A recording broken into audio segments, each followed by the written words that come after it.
one of the two judges here. Okay. And at the time of the murder, you were the lead prosecutor on the case?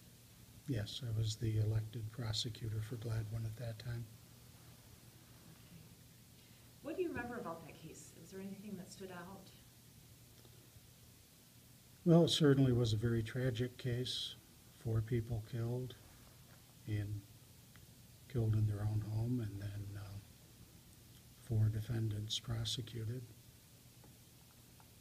Ultimately, 2 of the defendants went to trial and were convicted of 4 counts of first-degree murder and associated other counts.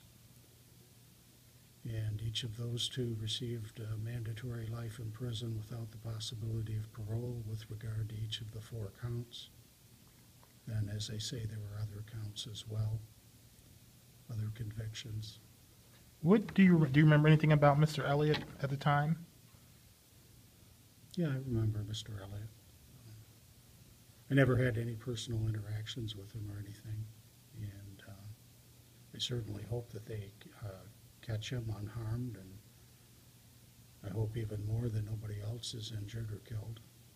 Do you remember if he showed any remorse at the time of his conviction? I don't really recall that.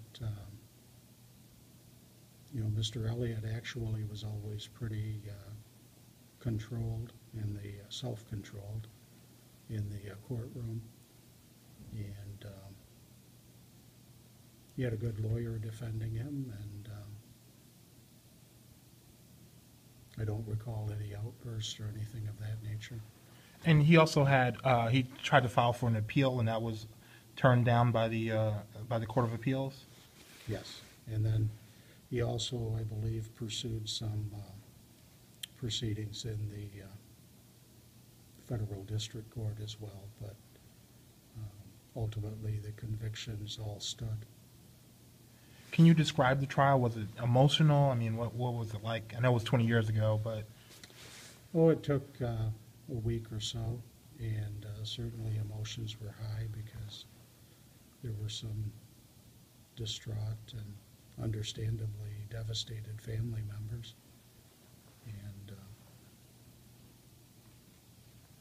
that's pretty much what I recall of the case.